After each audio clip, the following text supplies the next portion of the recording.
Abra sua Bíblia agora no Salmo 25.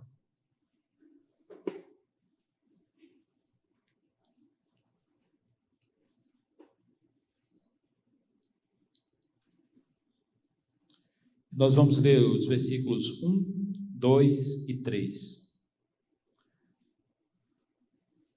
Salmo 25, oração por auxílio divino. Nos diz assim a palavra do Senhor: A ti, Senhor, elevo a minha alma. Deus meu, em ti confio. Não seja eu envergonhado, nem exultem sobre mim os meus inimigos. Com efeito, dos que em ti esperam, ninguém será envergonhado. Envergonhados serão os que sem causa procedem traiçoeiramente. E que o Senhor nosso Deus nos ajude a compreender a sua palavra e que possamos aplicá-la ao nosso coração. Amém? Queridos, durante toda a semana, assim como Iole, assim como a irmã Vânia lembrava em suas orações, nós falamos sobre esperar em Deus. E é isso a coisa mais certa que todo crente deve fazer diante de qualquer situação na sua vida. Esperar em Deus é a melhor saída, é a melhor solução, é a melhor forma de se vencer qualquer dificuldade nessa vida.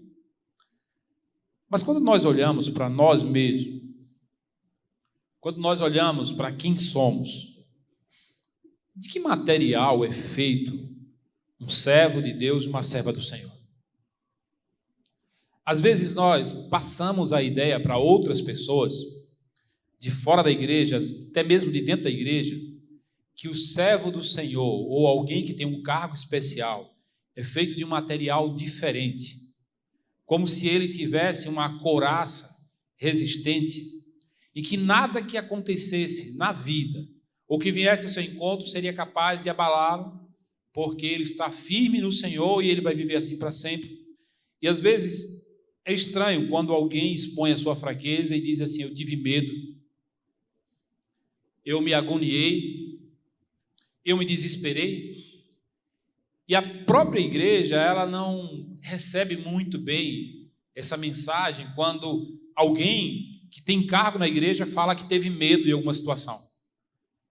A gente, no nosso coração, pensa assim: crente há tanto tempo, com medo, crente há tanto tempo, chegou a abalar a sua fé. No entanto, não dá para saber de onde é que as pessoas tiram essas ideias de que o servo do Senhor, a serva do Senhor, em algum momento na vida não vai ter medo, não vai ter ansiedade, não vai chegar até o desespero, não vai chorar diante de alguma situação, porque a Bíblia é muito clara, as histórias da Bíblia são muito claras.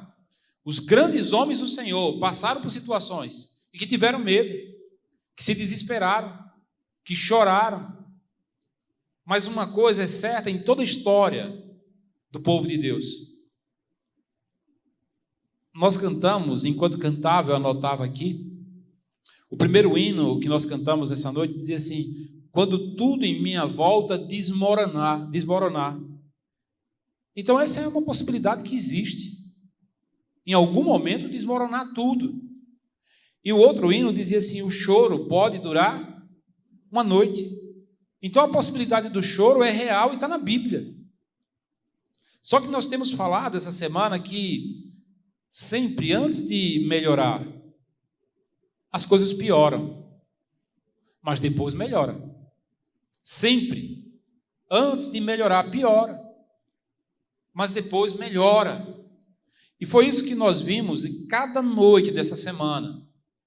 De forma que não dá para ninguém achar que alguém é mais fraco porque teve medo, que alguém é mais fraco porque em algum momento se desesperou. Não. Nós ouvimos histórias como a de Abacuque, que começou a questionar a Deus e dizer assim: até quando eu vou ver tudo isso está acontecendo no meio do meu povo? E o Senhor disse assim: eu vou mandar os caldeus castigar esse povo. Abacuque fala: Senhor, está ruim? O Senhor vai usar um povo pior do que a gente para nos castigar? Vai piorar, Senhor? E o Senhor disse: vai piorar, mas depois vai melhorar, porque eu vou castigar os caldeus também. E aí Abacuque canta o hino que nós cantamos nessa noite. Ainda que a figueira não floresça, eu vou esperar no Senhor, eu vou me alegrar no Senhor, porque vai melhorar uma hora. Nós vimos Robson falar sobre Abraão, e como foi complicado esperar, até ter a bênção na mão, e os momentos em que as coisas pioraram para Abraão, até que ele chegou e teve o seu filho, Isaque. Saulo, na quarta-feira, falou sobre Daniel, que simplesmente orava ao Senhor, buscava ao Senhor. Isso causou uma inquietação, uma inveja muito grande em quem não gostava dele, e começaram a persegui-lo, chegaram ao ponto de lançá-lo na cova dos leões, e as coisas foram piorando para Daniel, mas teve uma hora que melhorou. Ontem ouvimos Jean falando sobre Ana e sobre Jairo, do momento em que foram passando em suas vidas. Ana não tinha filho, e chegou ao ponto de se desesperar e chorar, e se derramar na presença do Senhor, e o Jairo caiu aos pés do Senhor, e chorou, e clamou, e suplicou que Jesus fosse na sua casa. Piorou, mas depois melhorou. Estava ruim, mas uma hora ficou bom. De que material é feito o servo do Senhor, a serva do Senhor? Dos dias atuais, que imagina que não vai passar por momentos de dor, de dificuldade, de medo, de ansiedade, de desespero. De que é feito o material de hoje em dia? Nós somos humanos, feito eles. Nós estamos sujeitos às mesmas provas e às mesmas tribulações, mas nós temos ao nosso favor a mesma coisa que tinha ao favor deles: a presença do Senhor cuidando, livrando e protegendo cada um de nós. Eu conversava ontem com o Saulo, com o irmão Paulino, e dizia assim, o hino que da semana ele fala assim: jamais, jamais abandonarei você, jamais esqueci quem se achega a mim, jamais desprezei. Você acha que você é o primeiro da fila de Deus? Ele nunca fez isso com ninguém. Você acha que você é o primeiro que vai acontecer isso? Que ele vai dizer, olha, te desprezei, eu não quero te ouvir, não quero saber de você? O Senhor jamais desamparou quem se achegou a Ele. Você tem se achegado ao Senhor, você tem buscado ao Senhor. Isso não quer dizer que você não vai ter tribulação. Vai ter sim. Vai ter dificuldade, vai chegar a ter medo, desespero, angústia. É isso que a Bíblia fala muito. Mas a melhora vem. Mas a mão do Senhor vem na tua direção e uma hora tudo é resolvido. O texto que nós lemos na palavra de Deus, o Salmo 25,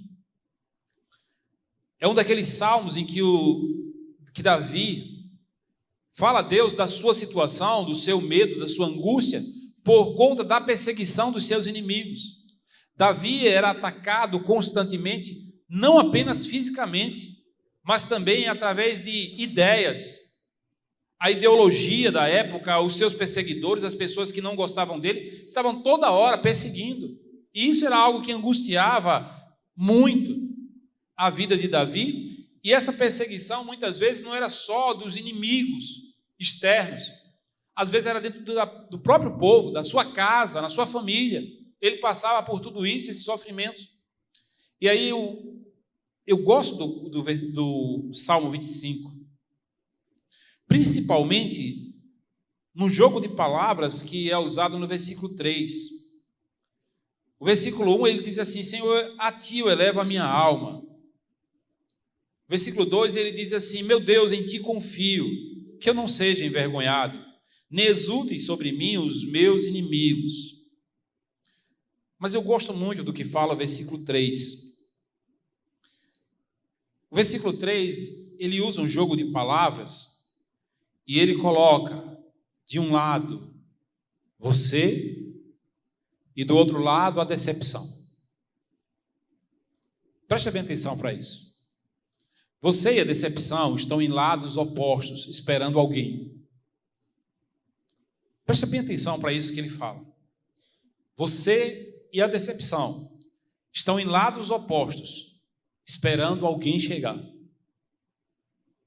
Quando você passa por qualquer tribulação, por qualquer prova na sua vida, quem você espera chegar para te tirar dessa situação? Deus. Você está esperando. Do outro lado tem a decepção. O texto diz o seguinte: com efeito, os que esperam em ti, dos que esperam em ti, ninguém será envergonhado. Envergonhados serão os que sem causa procedem traiçoeiramente. Tem uma versão da Bíblia hebraica em português, que ela diz assim: ninguém que espera em ti, Senhor, será humilhado. A humilhação espera por aqueles que sem motivo abandonam a fé. Ou seja, você está parado no seu canto, esperando em Deus, buscando ao Senhor, esperando o Senhor agir. É certo, em algum momento, o Senhor vai agir em teu favor. Mas se você sai da sua posição e diz assim: não aguento mais esperar, eu vou fazer do meu jeito. A Bíblia diz: a humilhação, ela está esperando aqueles que sem motivo abandonam a sua fé. Então, se a gente deixa de esperar, cansa de esperar e decide agir com as nossas próprias mãos, do nosso próprio jeito, a Bíblia diz: a humilhação está te esperando. Então, você está esperando alguma coisa no Senhor? Continue esperando no Senhor. Não sai da tua posição, não sai do teu lugar, não. Grandes homens de Deus passaram por situações em que era tão difícil, as circunstâncias eram tão adversas, que eles chegaram a ter os seus momentos de vacilos e falar bobagem, dizer bobagem e fazer bobagem. Não fica achando que você é tão perfeito que não pode sentir isso que você sente, que eu sinto às vezes, que é o medo, a agonia, a vontade de fazer alguma coisa. Grandes homens de Deus agiram assim.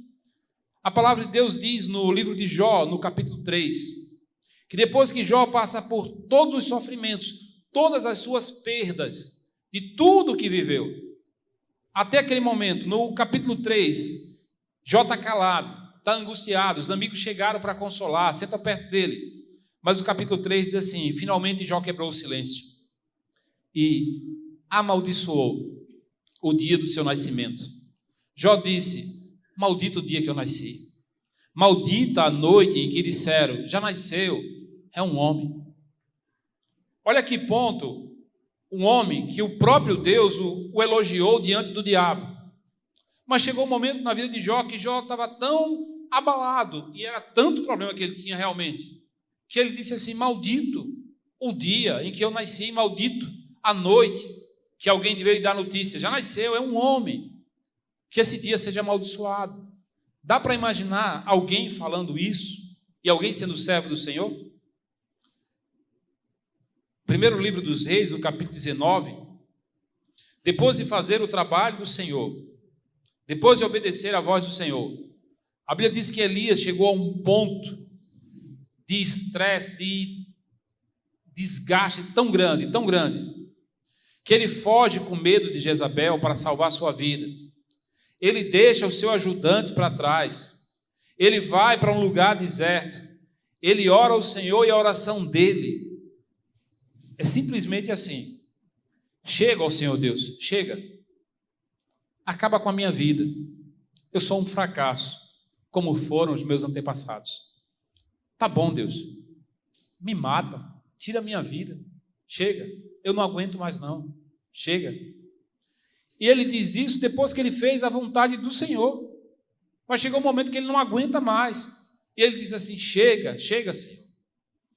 No livro do profeta Jeremias, no capítulo 20, o capítulo 19, Jeremias é chamado pelo Senhor para pregar em Jerusalém e sair proclamando em todo lugar, diz assim: mudem de vida, vocês têm que mudar de vida, o mal está vindo, nós seremos atacados. E aí o Senhor pede a ele: olha, pega um vaso, pega um jarro, sobe no monte e prega essa mensagem para os sacerdotes do meu povo, mostra para eles. Dá para imaginar a situação? Elias está pregando para os religiosos, aqueles homens que são o elo do povo com Deus. E ele diz assim: olha, pega o vaso, pega o jarro, mostra para eles assim, solta o vaso no chão, deixa quebrar, e diz para eles assim: se vocês não mudarem de vida, Deus vai fazer isso com vocês. E Jeremias vai, pega o vaso, proclama isso, entra na cidade e começa a dizer assim: vai acontecer. E sabe o que acontece? Jeremias é preso. Jeremias sofre. Jeremias é colocado num instrumento de tortura e fica preso pelos pés, as mãos, o pescoço. Jeremias passa algum tempo nessa posição, nessa situação. Jeremias é liberto e ele não aguenta mais aquilo. E quando você pega o capítulo 20, Jeremias chega ao ponto de dizer assim: Senhor, tu me persuadiste e eu fui persuadido. Fosse mais forte do que eu e prevaleceste. Sou ridicularizado o dia todo, todos zombam de mim.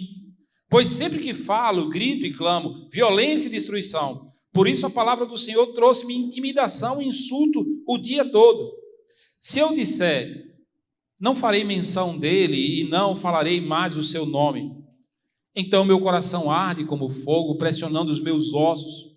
Estou exausto de contê-lo e não tenho mais forças. Agora, olha o que ele diz no versículo 11. Mas o Senhor está comigo, como um poderoso guerreiro. Por isso os meus perseguidores tropeçarão e não prevalecerão. Serão grandemente envergonhados por seu insucesso, desonra eterna que jamais será esquecida. Deixa eu dizer uma coisa para você. Jó passou por toda aquela tribulação, por todo aquele sofrimento. Jó passou. As coisas na vida de Jó pioraram muito, mas Jó foi duplamente abençoado no final da sua história. Ficou ruim, piorou, mas melhorou. Elias fez a vontade do Senhor, e por causa disso teve que fugir com medo, mas o Senhor foi ao encontro de Elias, consolou, fortaleceu e renovou sua fé. Ele sai daquela situação mais forte do que entrou. Jeremias, ele foi abençoado com a bênção da revelação. Jeremias estava dizendo para Deus assim: Senhor, não vale a pena fazer tua vontade não, Senhor. Eu fiz a tua vontade, fiz o que o Senhor mandou, eu preguei o que o Senhor me disse, e agora eu sou motivo de vergonha, de escárnio, de intimidação, por onde quer que eu passe. Eu falo o que o Senhor manda e eu sofro. Aí ele fala assim: por isso eu pensei, eu não vou falar mais do nome do Senhor não. Eu não vou fazer mais menção do nome do Senhor não. E logo em seguida o próprio Jeremias fala: mas como é que eu vou conseguir viver sem falar o nome do Senhor? Porque se eu calo a minha boca, o meu coração queima, a minha alma arde, eu sinto algo diferente de mim, como é que eu vou ficar calado? E aí, nesse momento de inquietação, Jeremias percebe uma coisa muito séria. Ele diz assim: peraí, quem é que está errado? Eu que estou buscando ao Senhor? Sou eu que estou errado? Não, não estou errado não. Eu estou certo. Eu estou fazendo a vontade de Deus. Eu que estou errado? Não, não estou errado não. Eu estou certo. E aí ele está com uma confusão de mente, dizendo assim: eu não vou falar mais, eu sofro. Ele para e diz assim: quem está errado, quem está confuso, é quem está se afastando do Senhor. É quem não está esperando pelo Senhor. É quem não acredita nas promessas do Senhor. Eles que estão errados. E olha o que diz o versículo 11. Mas o Senhor está comigo, como um poderoso guerreiro. Por isso os meus perseguidores, eles é que tropeçarão e não prevalecerão. Serão grandemente envergonhados por seu insucesso, desonra eterna que jamais será esquecida. Você e a decepção estão em lados opostos. Espere em Deus, e ainda que piore, Ele virá ao teu encontro. Agora sai da tua posição. Você é que vai se encontrar com a decepção. Não faz isso. A palavra de Deus diz na primeira carta de Pedro, no capítulo 3, versículo 7, porque é melhor sofrer por praticar o bem, se for da vontade de Deus, do que por fazer o mal. Se a gente vai ter que sofrer alguma coisa, que seja por fazer a vontade de Deus, e não por estar fazendo alguma coisa errada. Então, a Bíblia diz assim: analise o homem a si mesmo, examine-se o homem a si mesmo. Você está fazendo alguma coisa de errado? Tem alguma coisa na tua vida que você está fazendo que está desagradando ao Senhor? Não. Você tem buscado ao Senhor, mas as coisas parecem que pioraram? Espera, confia. Ele jamais desamparou quem se achegou a Ele. Vai dar certo. Vai dar tudo certo. Em nome de Jesus vai dar certo. No próximo domingo, nós estaremos recebendo aqui na igreja Valdilene, que é mais conhecida como Val, a filha do irmão Amaro das Vassouras, e o seu esposo, Jeú. Foram 2 anos e 29 dias de prisão. Ele ficou aguardando para ser julgado por um crime que não cometeu. Ele passou por muita luta e muito sofrimento. Mas quando foi essa semana, saiu a sua sentença, ele foi para júri popular, e ele foi absolvido por unanimidade pelo júri, e a própria juíza disse: não vejo em você nada do que foi dito. Ela está radiante de alegria. Agora, se você perguntar para ela, piorou antes de melhorar? O que ela vai responder? Muito. Muito. 2 anos e 29 dias passam rápido? Depende. Se alguém disser para você que você só tem isso de vida, vai passar rapidinho. Mas esperar preso 2 anos e 29 dias foi uma eternidade. Mas o Senhor honrou a sua filha, que continuou esperando, orando, pedindo oração e acreditando. Vai chegar, uma hora vai chegar. E para a honra e glória do Senhor, chegou. Ela está de posse de vitória.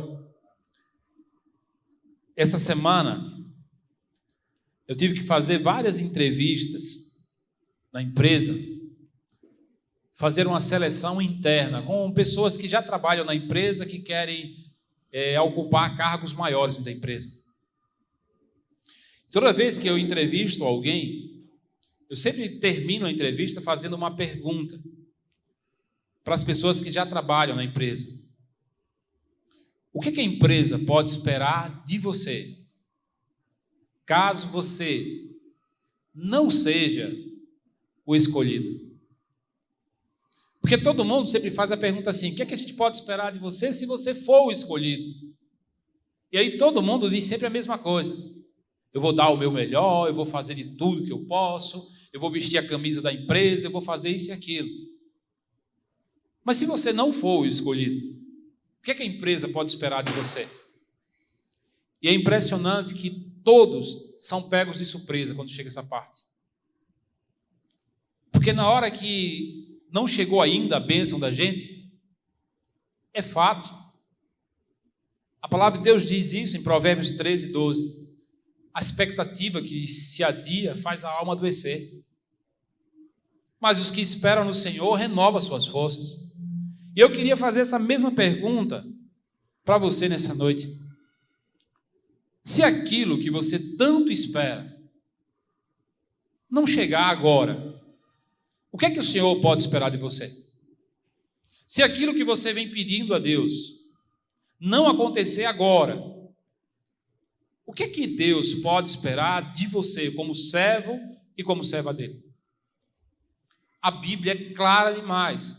Os servos do Senhor passaram por dores, por tribulações, por angústias, por ansiedades, mas todos eles provaram que uma hora o Senhor veio ao seu encontro. Uma hora as coisas mudaram. Foi assim na vida das irmãs de Lázaro. Foi piorando, piorando, piorando, até que Lázaro morreu. Mas Jesus chegou. E quando ele chegou, o que aconteceu? A vida. Ele veio trazendo a vida para Lázaro. Foi assim com o pai daquele jovem lunático, que Jesus, quando desce do Monte da Transfiguração, o pai dele corre, se encontra com Jesus, grita: Senhor, socorre meu filho, meu único filho, socorre, Senhor. E aí Jesus olha, pede para trazer o menino. Jesus pergunta assim para o pai: desde quando isso acontece? O que o pai responde? Desde a meninice dele, desde criancinha que isso acontece. Você acha que as coisas pioraram para aquele pai gradativamente? Você acha que era leve, era simples? Não. as coisas foram piorando desde a meninice, e ele disse assim: por várias vezes o inimigo se apossa dele e lança ele no fogo, lança ele na água. Você acha que no primeiro dia que aconteceu foi assim? Não. As coisas foram gradativamente piorando. Mas chegou o dia em que Jesus se encontrou com aquele homem e o seu filho. E qual é o resultado da história? Mudança, transformação, libertação total. Você acha que você é o único que Deus não tem poder de fazer na sua vida? Jamais desamparou quem se achegou a Ele. Você tem se achegado ao Senhor. Você é humano, feito todo mundo. Você tem medo, você tem angústia, desespero, como todo mundo. Mas você tem uma vantagem que muitos não têm. Você está esperando no Senhor. E os que esperam no Senhor renovam as suas forças. E os que esperam no Senhor testemunham para os outros o que Deus faz em sua vida. Creia que vai ser assim também com você. Desse jeitinho. A única coisa que Deus quer saber, o que Ele pode esperar de você, caso demore mais um pouquinho. O que Ele pode esperar do seu amor, do seu coração, do seu serviço no seu reino, se não for agora. Que a sua resposta seja: Senhor, eu vou continuar esperando, porque eu sei que o Senhor tem sempre o melhor para mim. E que Deus nos abençoe nessa noite. Amém?